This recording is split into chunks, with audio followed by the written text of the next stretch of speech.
Artinya adalah saya berani menyatakan sikap. Meskipun kau punya palu untuk menghukum saya, tapi saya punya sikap, maka saya siap menanggung resiko dari apa yang saya yakini. Artinya Jipek tahu nggak? Nggak ngerti Jipek, nggak bisa jawab dia. Konyol lah. Orang-orang mau ngomong, cuman belajar semalam aja ngerti. Nggak bisa.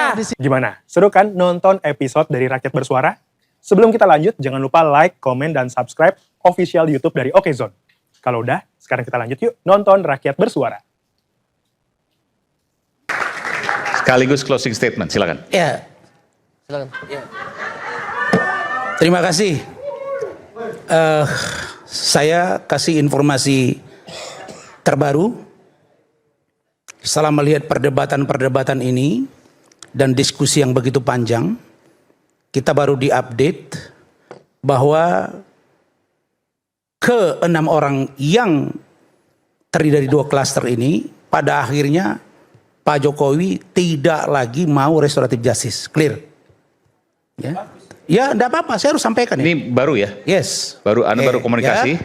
Jadi Pak Jokowi tidak akan membuka lagi. Ke-6-6-nya tidak ada lagi pintu maaf kita bertarung di pengadilan. Oke, jelas ya.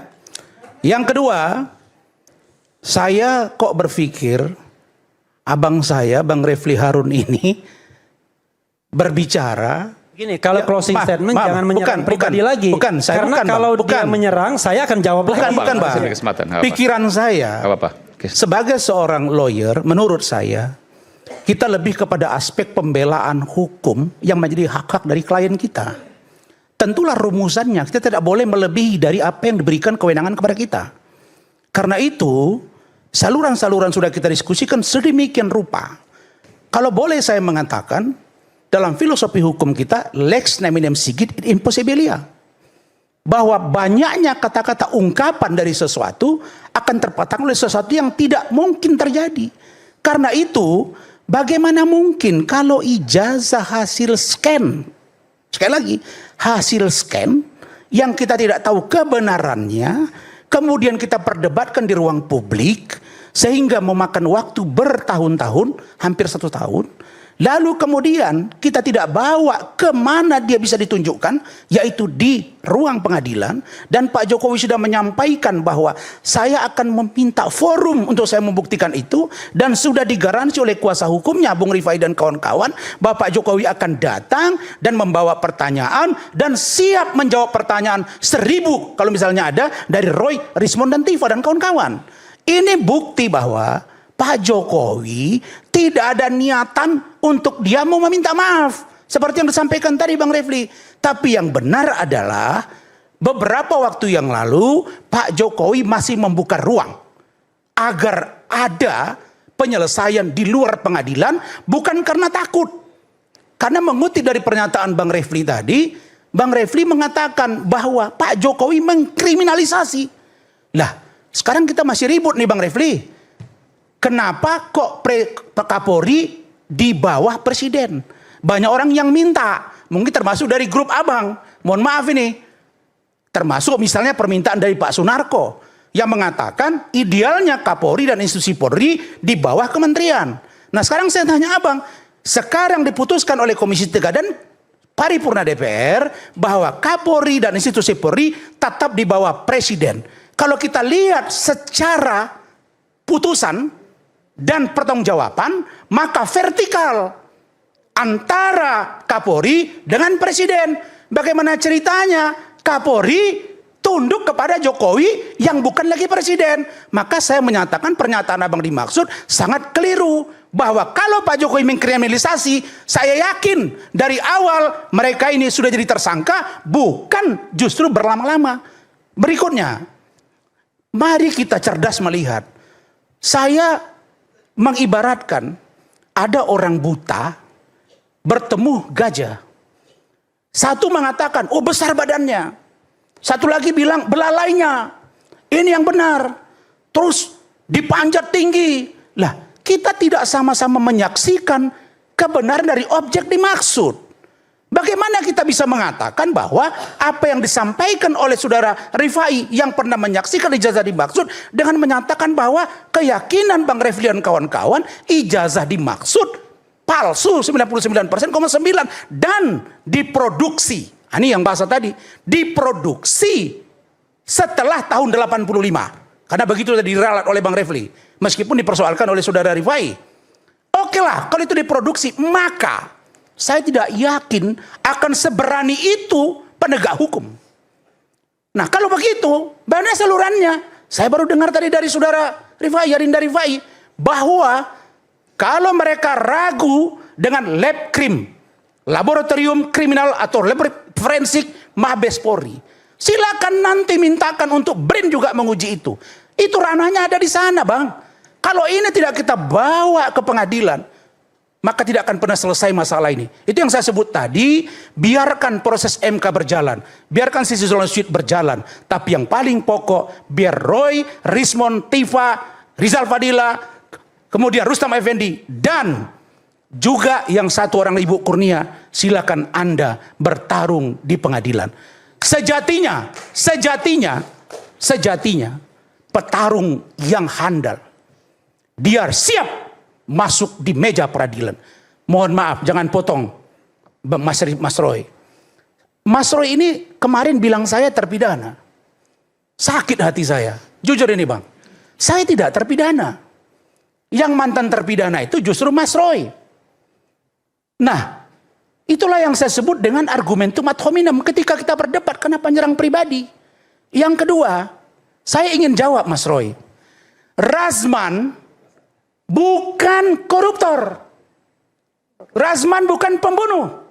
Tapi saya membela seorang perempuan yang dilecehkan oleh seseorang dan dibuktikan di pengadilan pengakuan itu ada.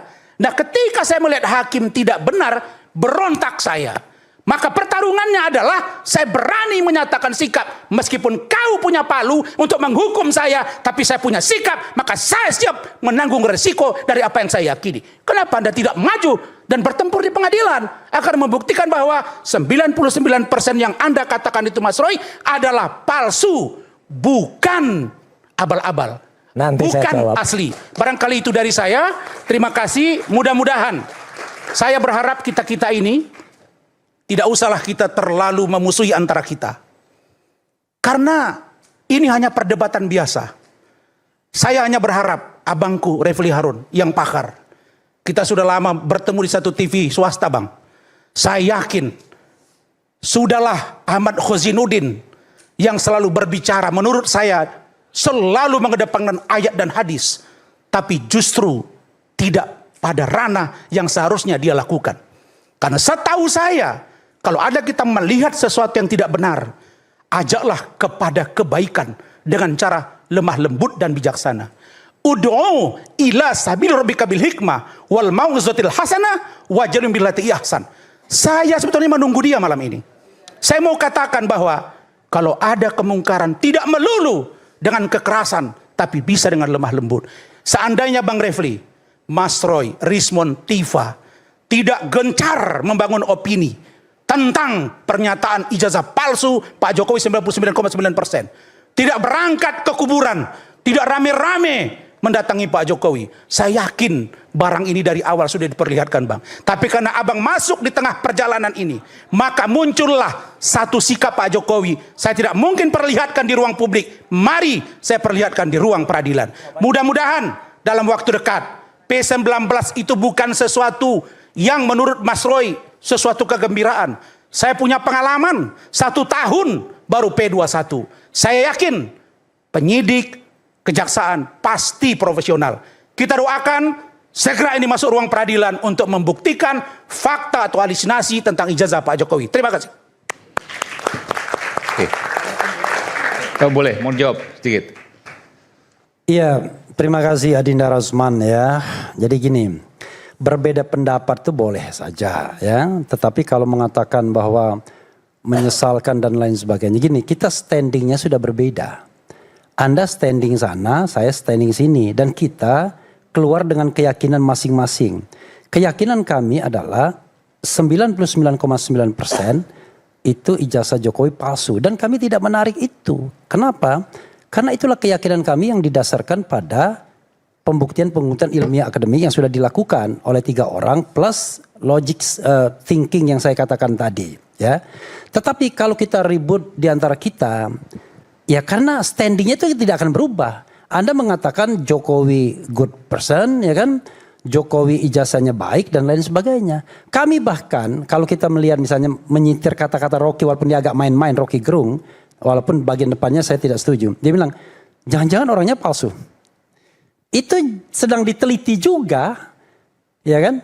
Dr. Tifa dengan matematika Bayesiannya mengatakan ada satu kelompok foto Jokowi yang berkumis, yang hidungnya mancung, yang giginya bagus dengan nah, ini lebih Jokowi gila lagi nih. Lebih gila lagi nih.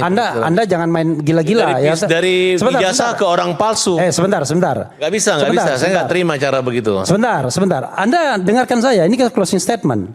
Jadi dan ini ada dua kelompok Jokowi yang lain dan 97, sekian persen berbeda. Nah, Anda berpikir nggak ada apanya hal fotonya yang maksudnya? ditutupi yang lebih besar? Berbeda itu apanya? Anda pernah nggak lihat ada orang yang pakai hidungnya mancung, pakai kacamata, pakai toga yang diakui sebagai Jokowi, berkumis, ya kan? Lalu kemudian ada Jokowi muda, Jokowi semua, tetapi mereka berbeda sekali. Mas Roy bisa menjelaskan lebih akurat. Nah itulah sebabnya salah satu standing untuk mengatakan ijazah itu tidak asli, salah satunya adalah penilaian foto. Jadi foto yang tertempel yang kacamata itu bukan foto Jokowi. Itu hasil penelitian dari Dr. Tifa, dari Rismond, dari Roy Suryo, dari Topi Merah, dan dari orang-orang lainnya yang mungkin mengadakan penelitian. Sementara sebaliknya, kita tidak mendapatkan penelitian bantahan yang mengatakan saya akan bantah bahwa, Bang Iman. Ya, saya akan bantah itu. Penelitian bantahan dalam bentuk buku. Kalau membantah Anda sebagai pendukung Jokowi wajar. Tapi apakah karya ilmiah Anda saya bantah dengan tidak? teknologi. Sebentar, saya jawab dulu. Teknologi. Sebentar. Anda ngerti namanya Arvis. Apakah Anda punya ngerti namanya retina Ngerti terjemahannya Cipeng Kita nggak? dengerin dulu, kita dengerin. Bantahannya apa? Kita dengerin. Baik. Saya sudah jelaskan bahwasannya Baru belajar semalam dengan Roni Teguh aja sudah sombong. apa yang dikatakan artinya itu, Cipeng tahu nggak? itu, ya, Artinya kita Cipeng tahu nggak? menggunakan Arvis. Nggak ngerti Kita Cipeng, menggunakan nggak bisa Arvis jawab yang dia. terbaru. Konyol lah. Itu Udah ada. muncul. Orang-orang mau ngomong, Bahwasanya itu cuman belajar match. semalam aja Sudah ngerti. kita katakan sudah Nggak kita bisa. bongkar di sini. Cuman baca Apa yang aja. dikatakan mereka itu adalah omong kosong karena mereka tidak menggunakan Arvis penciptanya siapa? Arvis penciptanya siapa? Kita kembali saat lagi, kita Ayo, bersama kami penciptanya dari siapa? Bersuara. Kita kembali.